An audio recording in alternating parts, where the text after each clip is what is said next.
সপ্তম শ্রেণীর সুপ্রিয় শিক্ষার্থীবৃন্দ, আশা করি তোমরা সবাই ভালো আছো।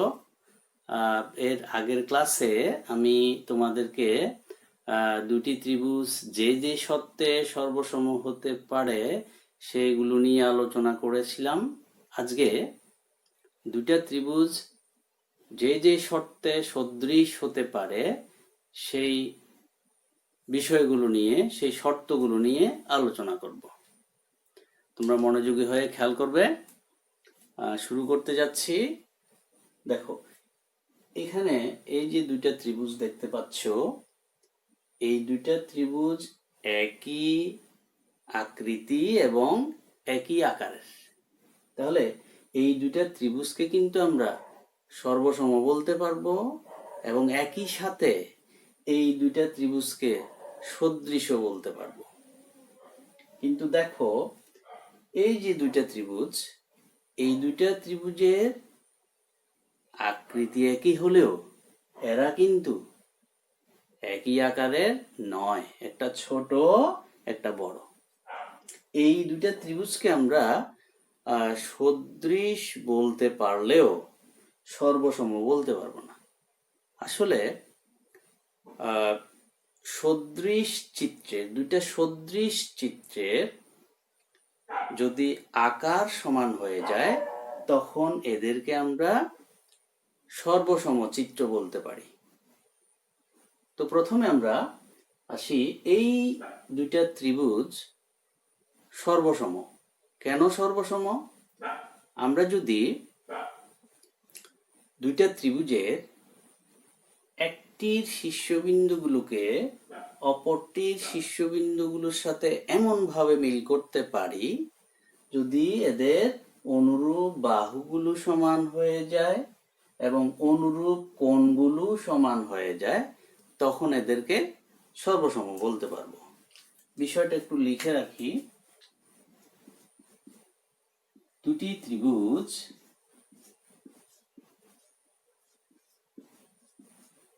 সর্বসম হবে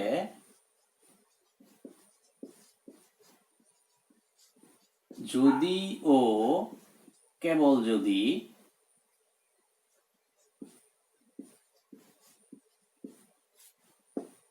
একটির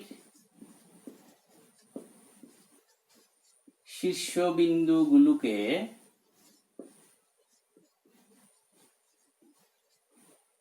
অপরটির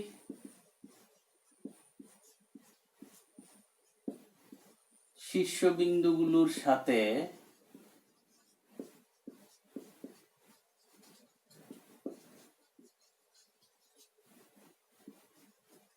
এমন ভাবে মিল করা যায়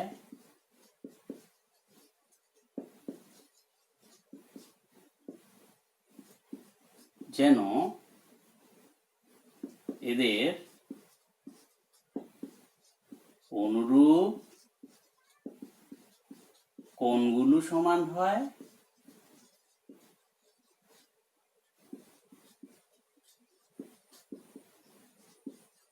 এবং অনুরূপ বাহুগুলো সমান হয়। তাহলে এই ত্রিভুজ এবিসি ও ত্রিভুজ ডিইএফ, এই দুইটার কে সর্বসম বলা যাবে। সর্বসম হলে আমরা এই কথাটা লিখতে পারবো যে বি সমান ডি, বিসি সমান ইএফ, এসি সমান ডিএফ এবং বিকোণ সমান ইকোণ, সিকোণ সমান এফ কোণ এবং একোণ সমান দ্বিকোণ হয়ে যাবে। বিকোণ সমান ইকোণ, সিকোণ সমান এফ কোণ এবং একোণ সমান দ্বিকোণ। তো দুইটা ত্রিভুজ সদৃশ হওয়ার যে শর্ত বা দুইটা বহুভুজ সদৃশ হওয়ার যে শর্ত সেটা জানার পূর্বে আমাদেরকে সদৃশকোণী বহুভুজ বা সদৃশ বহুভুজ কি সে সম্পর্কে একটু ধারণা নিতে হবে। তো তাহলে প্রথমে আমরা জেনে নেব সদৃশকোণী বহুভুজ কি।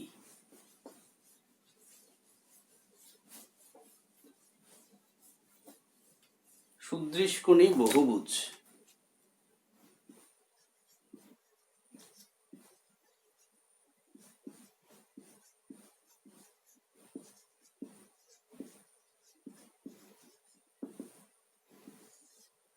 সদৃশকোণী বহুভুজ, বহুভুজ মানে আসলে এই ত্রিভুজ, এটা একটা বহুভুজ, অনেকগুলো বাহু আছে, এটা চতুর্ভুজ, পঞ্চভুজ, ষড়ভুজ হতে পারে। তো আমরা লিখব সমান সংখ্যক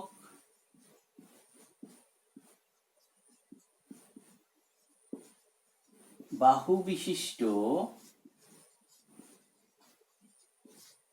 একটি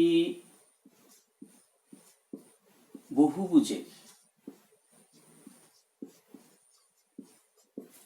তিনটি কোণ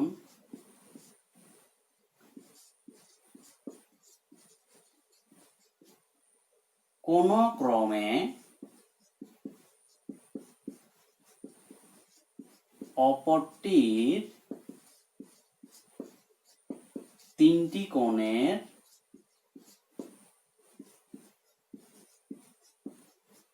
সমান হলে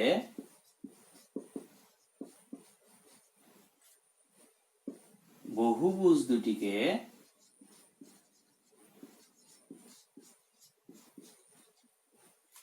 সদৃশকোণী বহুভুজ বলা হবে।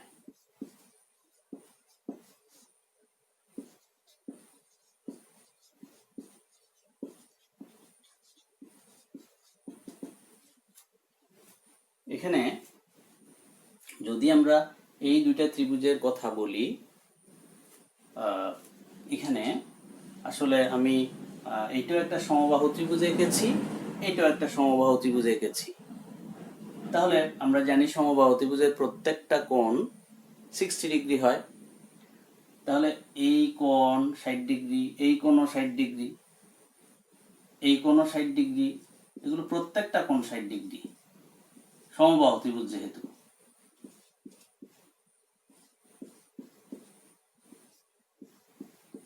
তাহলে এই দুইটা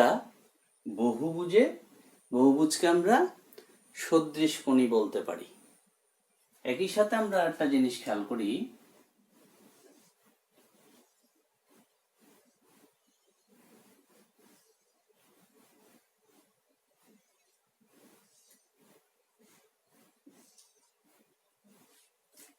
এই যে চতুর্ভুজ দুইটা আয়ত আঁকলাম, এই আয়তের প্রত্যেকটা কোণ আমরা জানি 90 ডিগ্রি।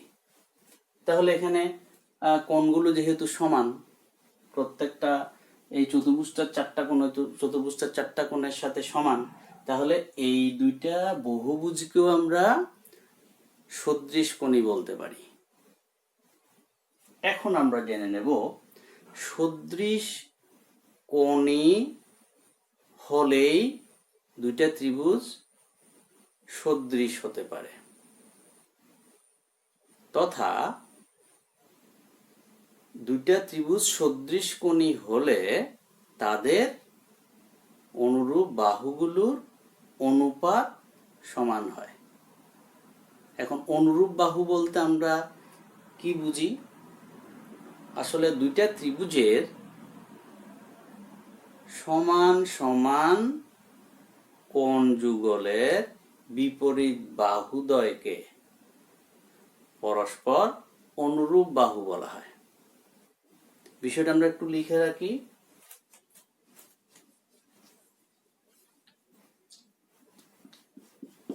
অনুরূপ বাহু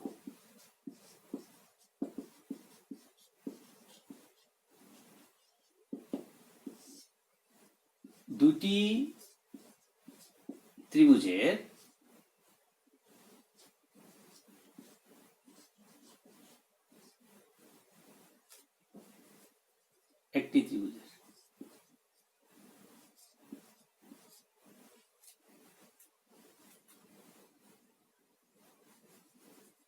সরি, দুটি ত্রিভুজেরই হবে।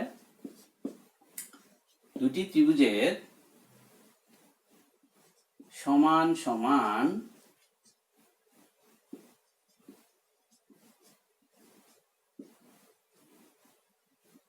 কোণ যুগলের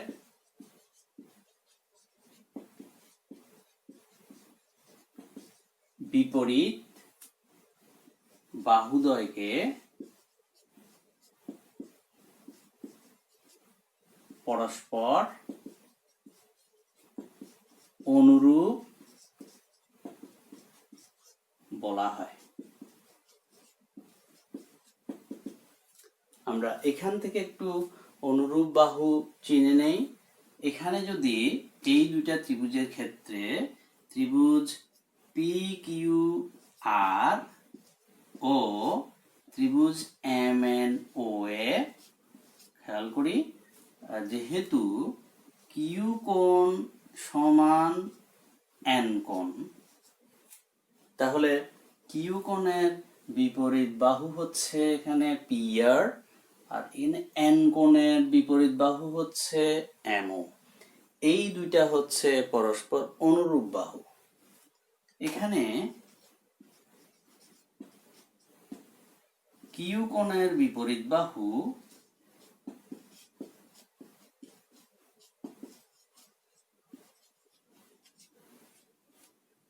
এবং এন কোণের বিপরীত বাহু, কিউ কোণের বিপরীত বাহু হচ্ছে পি আর, এন কোণের বিপরীত বাহু হচ্ছে এমও। এরা পরস্পর অনুরূপ বাহু।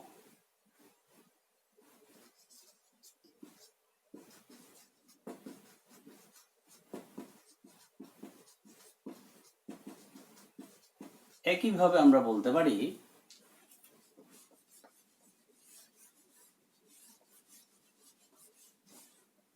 যদি আর কোণ সমান ও কোণ হয়, তাহলে আর কোণের বিপরীত বাহু, আর কোণের বিপরীত বাহু হচ্ছে পি কিউ, কোণ আর এর বিপরীত বাহু, কোণ আর এর বিপরীত বাহু পি কিউ এবং কোণ ও এর বিপরীত বাহু হচ্ছে এম এন, পরস্পর অনুরূপ বাহু। একইভাবে আমরা বলতে পারি যে পি কোণের বিপরীত বাহু কিউ আর এবং এম কোণের বিপরীত বাহু এনও, এরা পরস্পর অনুরূপ বাহু। তো এখন আমাদেরকে যে জিনিসটা মনে রাখতে হবে, ত্রিভুজের বেলায় যদি দুইটা ত্রিভুজ সদৃশ কোণী হয়, তবে তাদের অনুরূপ বাহুগুলোর অনুপাত সমান হবে। তো আমরা যদি বলি যে এই বাহুটা 4 একক, এই বাহুটাও 4 একক, এই বাহুটাও 4 একক, এগুলোকে আমি বলতেছি 8 একক, এটাও 8 একক, এটাও 8 একক। আমরা দেখতে পাচ্ছি এই ত্রিভুজ দুইটা সদৃশ কোণী, অর্থাৎ তিনটা কোণের সাথে সমান। তাহলে এদের অনুরূপ বাহুগুলোর অনুপাত সমান হবে। আমরা আগে দুইটা, এই জিনিসটা একটু মনে রাখি, দুইটা বহুভুজ বা ত্রিভুজ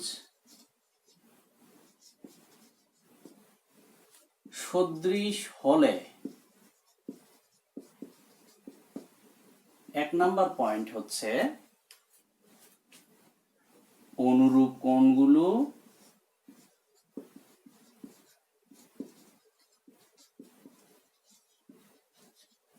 সমান হবে। 2 নাম্বার পয়েন্ট হচ্ছে অনুরূপ বাহুগুলো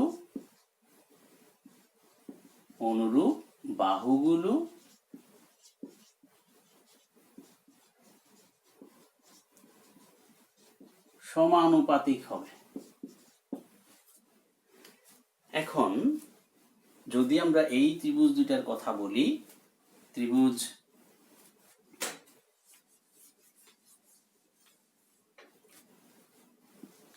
PQR ও ত্রিভুজ MNOA,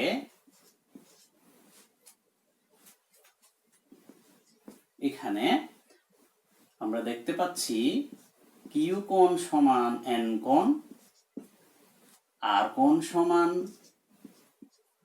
ও কোণ, পি কোণ সমান এম কোণ।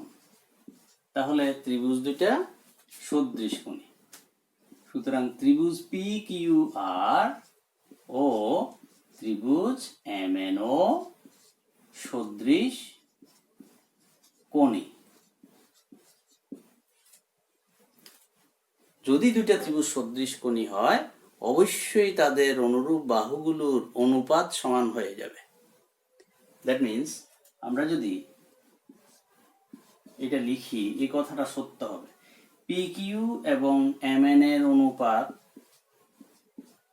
আমরা যদি এটা আসলে দুইটা ত্রিভুজ সদৃশ কোণী পাই, এই সদৃশ কোণী ত্রিভুজের বাহুগুলো যদি আমরা স্কেল দিয়ে মেপে দেখি, যে এই বাহুটা মেপে, এই বাহুটা মেপে, দৈর্ঘ্য যে এককেই আমরা নেই না কেন, যদি দৈর্ঘ্যটা মেপে নিয়ে একটার দৈর্ঘ্যকে আরেকটার দৈর্ঘ্য দিয়ে ভাগ করি, এই দৈর্ঘ্যকে এই দৈর্ঘ্য দিয়ে ভাগ করলে যে মানটা পাবো, ভাগফলটা যা পাবো, এই বাহুর দৈর্ঘ্য মেপে নিয়ে এই বাহুর দৈর্ঘ্য মেপে নিয়ে ভাগ করলে তাই পাবো।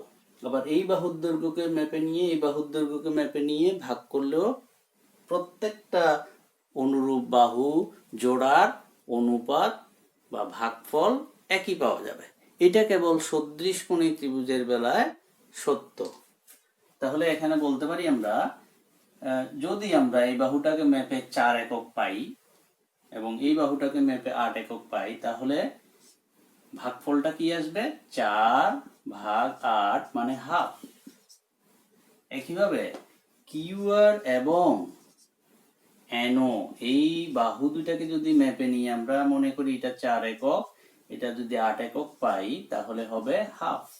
একইভাবে পিআর এবং এমও এর অনুপাত যদি আমরা নেই, তাও পাবো হাফ। অর্থাৎ দুইটা ত্রিভুজ যদি সদৃশ কোণী হয়, তাহলে তাদের অনুরূপ বাহুগুলোর অনুপাত সমান লেখা যাবে। এটাকে এইভাবেও লেখা যেতে পারে, PQ অনুপাত MN সমান QR অনুপাত NO সমান PR অনুপাত M। তাহলে ত্রিভুজের বেলায় আমরা এই সত্যটা মনে রাখবো, দুইটা ত্রিভুজ সদৃশ কোণী হলে তাদের অনুরূপ বাহুগুলোর অনুপাত সমান হয়। আবার আমরা যদি এরকম দেখাতে পারি, দুইটা ত্রিভুজের অনুরূপ বাহুগুলোর অনুপাত সমান, তাহলে ত্রিভুজ দুইটা অবশ্যই সদৃশ কোণী হবে। ভালো করে মনে রাখবো কথাটা, দুইটা ত্রিভুজ সদৃশ কোণী হলে, অর্থাৎ একটা 3টা কোণ অপরটার 3টা কোণের সাথে সমান দেখানো গেলে ত্রিভুজ দুইটা কিন্তু সদৃশ কোণী হয়ে যাবে। এবং একই সাথে এই সদৃশ কোণী ত্রিভুজ দুইটার অনুরূপ বাহুগুলোর অনুপাত সমান হয়ে যাবে। বিপরীত ক্রমে দুইটা ত্রিভুজের অনুরূপ বাহুগুলোর অনুপাত যদি সমান পাওয়া যায়, অনুরূপ বাহুগুলো, এগুলো দেওয়া নাই কোণগুলো, যদি দেওয়া না থাকে, আমরা যদি দেখাতে পারি এই বাহুগুলোর অনুপাত সমান, তাহলে এই অনুরূপ কোণগুলো সমান পাওয়া যাবে। দুইটা ত্রিভুজ সদৃশ কোণী হলে তাদের অনুরূপ বাহুগুলোর অনুপাত সমান হবে, আবার দুইটা ত্রিভুজের অনুরূপ বাহুগুলোর অনুপাত সমান হলে ত্রিভুজ দুইটা সদৃশ কোণী হয়ে যাবে। এটা একটা চতুর্ভুজ বা অন্যান্য বহুভুজের বেলায় সত্য নাও হতে পারে, একটু খেয়াল করি।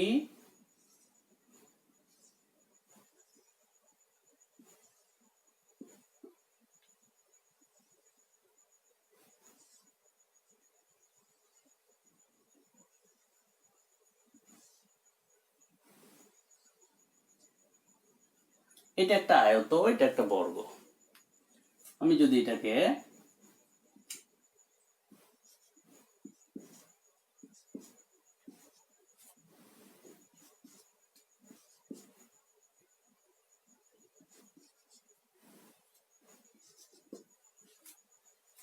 এই বহুভুজ দুইটার প্রত্যেকটা অনুরূপ কোণ সমান,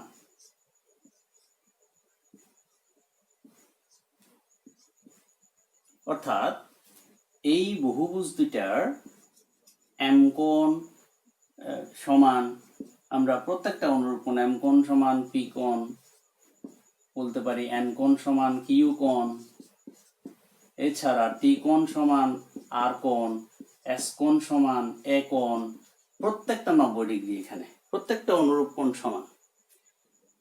কিন্তু এটা যদি আমরা বলি এটা 2, এটা 4 একক, এটা 4 একক, এটা 2 একক, এবং এই সবগুলো যদি 2 একক হয়, তাহলে এই বহুভুজ দুইটা সদৃশ কোণে কিন্তু অনুরূপ বাহুগুলোর অনুপাত সমান না। কিভাবে? এই বাহু আর এই বাহুর অনুপাত নিলে 1 হয়, এই বাহু আর এই বাহুর অনুপাত নিলে ভাগফলটা 2 হয়। তার মানে অনুরূপ বাহুগুলোর অনুপাত সমান নয়। তাহলে ত্রিভুজের বেলায় দুইটা ত্রিভুজ সদৃশ কোণী হলে অবশ্যই এদের অনুরূপ বাহুগুলোর অনুপাত সমান পাওয়া যাবে। কিন্তু ত্রিভুজ ছাড়া অন্যান্য বহুভুজের ক্ষেত্রে সদৃশ কোণী হলেও সদৃশ নাও হতে পারে, সদৃশ কোণী হলেও সদৃশ নাও হতে পারে। সদৃশ হতে হলে দুইটা শর্তই পূরণ করতে হবে। এক হচ্ছে অনুরূপ কোণগুলো সমান হতে হবে, অনুরূপ বাহুগুলোর অনুপাত সমান হতে হবে। এই ক্ষেত্রে এই দুইটা বহুভুজকে সদৃশ কোণী বলা গেলেও সদৃশ বলা যাবে না। কেন বলা যাবে না? অনুরূপ কোণগুলো সমান, এটা ঠিক আছে, তার মানে সদৃশ কোণী, কিন্তু অনুরূপ বাহুগুলোর অনুপাত সমান নয়। এখানে এই বাহুর সাথে এই বাহুর অনুপাত নিলে 1 হয়, প্রত্যেকটা অনুপাত সমান হতে হবে। এখানে এই বাহুর সাথে এই বাহুর অনুপাত নিলে 2 হয়, তাহলে অনুপাত সমান নয়। এখন আমরা দুটি ত্রিভুজ সদৃশ হওয়ার যে শর্তগুলো রয়েছে সে সম্পর্কে ভালো করে জেনে নেব। শর্ত নাম্বার 1,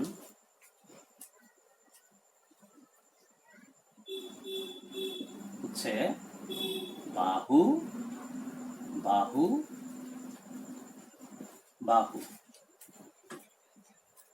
অর্থাৎ একটি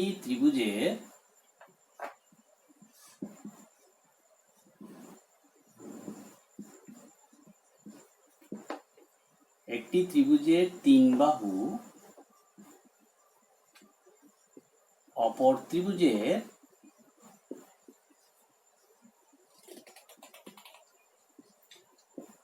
তিন বাহুর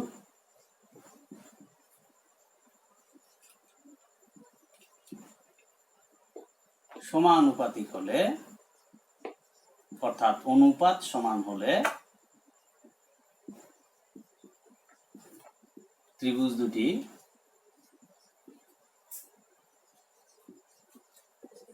সদৃশ হবে। সেটা কিরকম? আমরা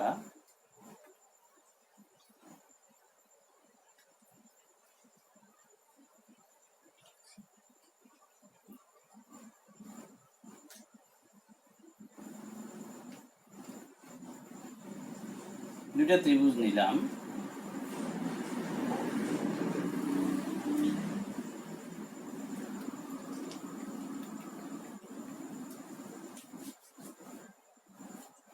এটা মনে করি এবিসি ত্রিভুজ, এটা ডিএফ ত্রিভুজ।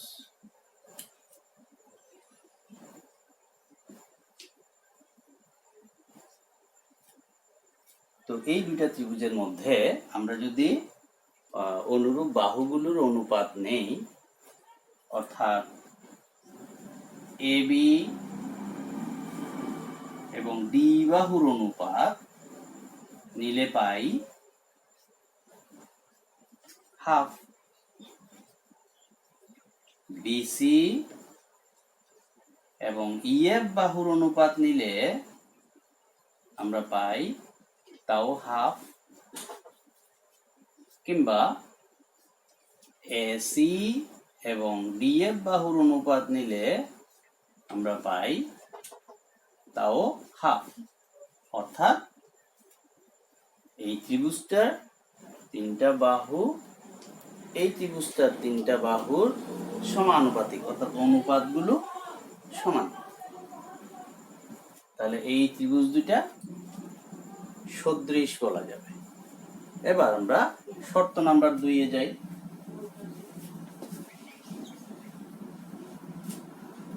শর্ত নাম্বার 2 হচ্ছে বাহু কোণ বাহু। এটা হচ্ছে যদি দুটি ত্রিভুজের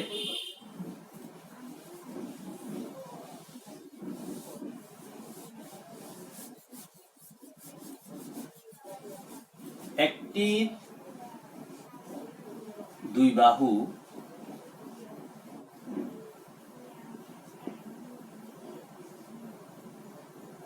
যথাক্রমে অপর ত্রিভুজের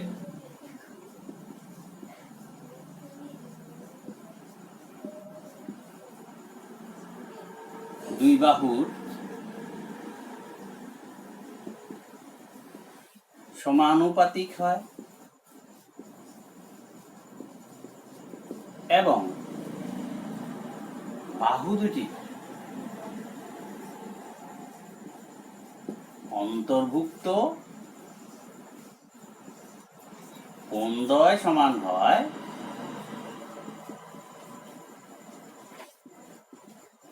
তবে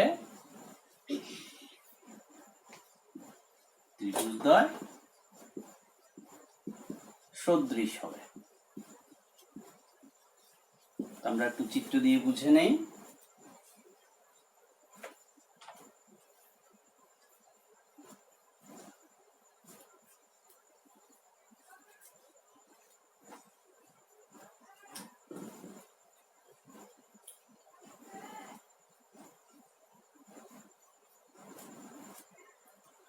এটা এবিসি ত্রিভুজ, এটা ডিএফ ত্রিভুজ। এই ত্রিভুজ দুইটার আমরা মনে করি এই এবি বাহুটা 3 একক এবং এটা 5 একক। এটা ধরি 30 একক, এটা ধরি 50 একক, এবং এই বাহু দুটার অন্তর্ভুক্ত কোণ বিকোণ এবং ইকোণ সমান। তাহলে আমরা দেখতে পাচ্ছি, আমরা যদি ডিই এবং এবি বাহুর অনুপাত নেই, ডিই এবং এবি বাহুর অনুপাত নিলে পাবো 10, এবং ইএফ বাহু আর বিসি বাহুর অনুপাত নিলে পাবো 10। তাহলে দুইটা বাহুর সাথে এই ত্রিভুজটার দুইটা বাহু এই ত্রিভুজটার দুইটা বাহুর সাথে সমানুপাতিক, অর্থাৎ অনুপাত সমান। একই সাথে ওই বাহু দুইটার অন্তর্ভুক্ত কোণ দুইটা সমান। তাহলে এই ক্ষেত্রে ত্রিভুজ এবিসি এবং ত্রিভুজ ডিএফ সদৃশ বলা যাবে। এবার শর্ত নাম্বার 3 যাই। এটা হচ্ছে কোণ কোণ।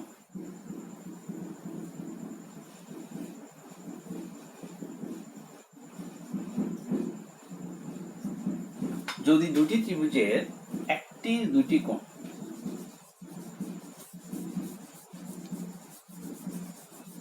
যদি দুটি ত্রিভুজের একটি দুটি কোণ,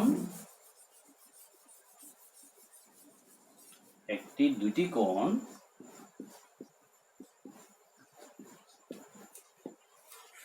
যথাক্রমে অপরটির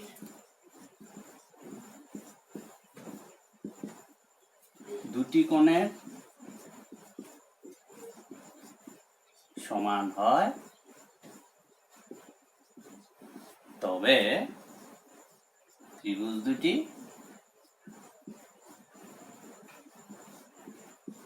সদৃশ হবে।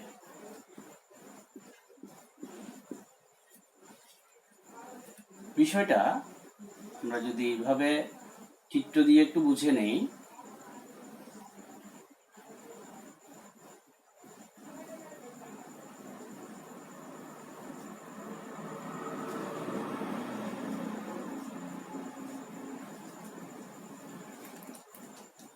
এই দুটা ত্রিভুজের যদি বি কোণ ই কোণের সাথে সমান হয়, সি কোণ যদি এফ কোণের সাথে সমান হয়, অর্থাৎ এই কোণ বি কোণ আর ই কোণ যদি সমান হয় এবং সি কোণ আর এফ কোণ যদি সমান হয়, তাহলে এই ত্রিভুজ দুইটা সদৃশ বলা যাবে।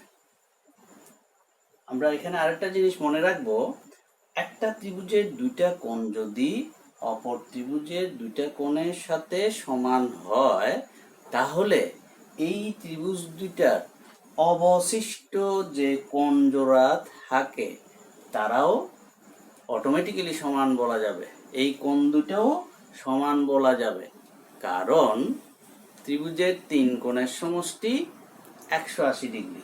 বিষয়টা আমরা আরেকটু ক্লিয়ার করে নেই।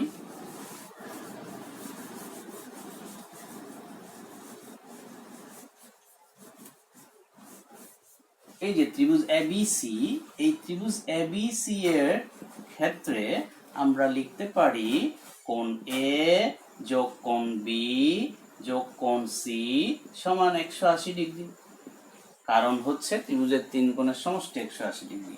তদ্রূপ ত্রিভুজ ডিএফ এর ক্ষেত্রে আমরা লিখতে পারি যে কোণ ডি যোগ কোণ ই যোগ কোণ এফ সমান 180 ডিগ্রি।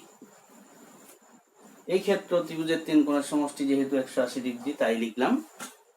দেখা যাচ্ছে উভয় ক্ষেত্রে, উভয় ত্রিভুজের ক্ষেত্রে এই তিনটা কোণের সমষ্টি 180 ডিগ্রি, তার মানে এই কোণ তিনটার সমষ্টি যেহেতু সমান উভয় ক্ষেত্রে, তাহলে কোণ তিনটার ত্রিভুজ এবিসি এর ক্ষেত্রে আমরা লিখতে পারি এ কোণ যোগ বি কোণ যোগ সি কোণ সমান 180 ডিগ্রি, কারণ হচ্ছে ত্রিভুজের তিন কোণের সমষ্টি 180 ডিগ্রি। একইভাবে ত্রিভুজ ডিএফ এর বেলায় লেখা যায় ডি কোণ যোগ ই কোণ যোগ এফ কোণ সমান 180 ডিগ্রি। ওই একই কারণ, ত্রিভুজের তিন কোণের সমষ্টি 180 ডিগ্রি। তাহলে উভয় ত্রিভুজের ক্ষেত্রে তিনটা কোণের সমষ্টি যেহেতু 180 ডিগ্রি, তাহলে আমরা এই কোণ তিনটার সমষ্টি সমান এই কোণ তিনটার সমষ্টি লিখতে পারি। অর্থাৎ এইভাবে লিখতে পারি আমরা কোণ এ যোগ কোণ বি যোগ কোণ সি সমান কোণ ডি যোগ কোণ ই যোগ কোণ এফ। এবার আমরা এখানে ধরে নিয়েছি বি কোণ সমান ই কোণ, তো বি কোণের পরিমাপ যা ই কোণের পরিমাপও তা। তাহলে আমরা যদি বি কোণকে সরিয়ে দিয়ে তার জায়গায় এই কোণ বসিয়ে দিতে পারি। একইভাবে সি কোণ সমান যেহেতু এফ কোণ, তাহলে সি কোণের জায়গায় যদি আমরা এফ কোণ দ্বারা প্রতিস্থাপন করি বা সি কোণকে সরিয়ে এফ কোণ বসিয়ে দেই, তাহলে আমরা পাই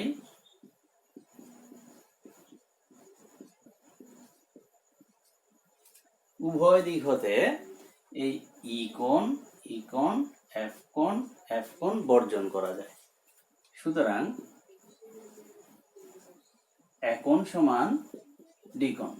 তার মানে দাঁড়ালো কি, একটা ত্রিভুজের দুইটা কোণ যদি অপর ত্রিভুজের দুটি কোণের সাথে সমান হয় তাহলে অবশিষ্ট কোণ জোড়াও সমান লেখা যাবে। তাহলে এখন আমরা যাব শর্ত নাম্বার 4-এ।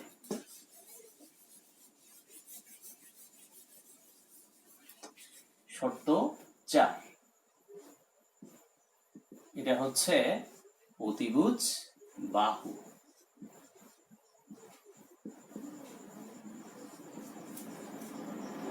দুটি সমকোণী ত্রিভুজের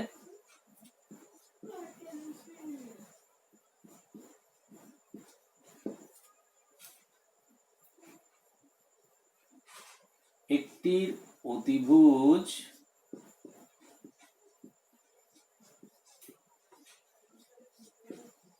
ও একটি বাহু যথাক্রমে অপরটির অতিভুজ ও অনুরূপ বাহুর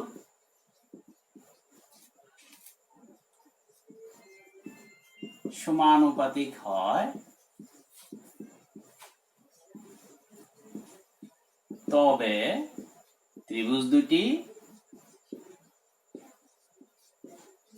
সদৃশ হবে। বিষয়টা আমরা একটু চিত্র দিয়ে খেয়াল করি।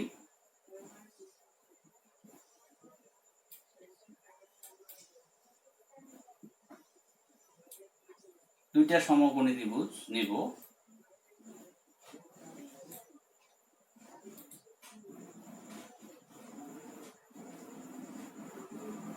এটাকে যদি এবিসি নাম দেই, এটাকে যদি ডিএফ নাম দেই,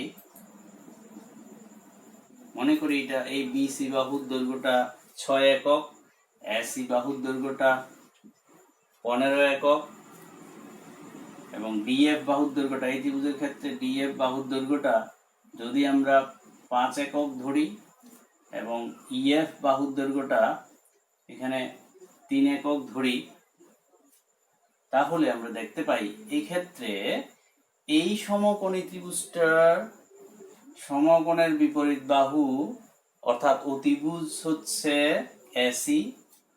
এই ত্রিভুজটার ক্ষেত্রে ই কোণ হচ্ছে সমকোণ, এই সমকোণের বিপরীত বাহু অর্থাৎ অতিভুজ হচ্ছে ডিএফ। তো আমরা যদি এই কথা অনুসারে অতিভুজ এবং যে কোনো এক জোড়া বাহু সমানুপাতিক হলে, তাহলে দেখি আমরা অতিভুজ হচ্ছে এখানে এসি, এখানে অতিভুজ হচ্ছে ডিএফ, এই দুটার অনুপাত নিলে পাই 15/5 = 3 এবং বিসি বাহুর সাথে তার অনুরূপ বাহু ইএফ এর অনুপাত নিলে আমরা পাই 6, এটা আমরা যদি 2 ধরে নেই তাহলে পাবো 3। অর্থাৎ অতিভুজ এবং যে কোনো এক জোড়া বাহুর অনুপাত সমান, তাহলে এই ক্ষেত্রে এই ত্রিভুজ দুইটা সদৃশ বলা যাবে। তো এই বিষয়গুলো তোমরা একটু ভালো করে পড়ে নেবে, বুঝে নেবে, কারণ আগামীতে তোমরা অষ্টম শ্রেণীতে গিয়েও সদৃশ কোণী ত্রিভুজের সাহায্যে পিথাগোরাসের উপপাদ্য প্রমাণ করবে, তখনও লাগবে। আবার নবম দশম শ্রেণীতে গিয়েও এই সম্পর্কিত অনেকগুলো উপপাদ্য আছে, উচ্চতর গণিত এবং সাধারণ গণিত, তোমরা ভবিষ্যতে এগুলো তোমাদের অনেক কাজে লাগবে। ধন্যবাদ সকলকে।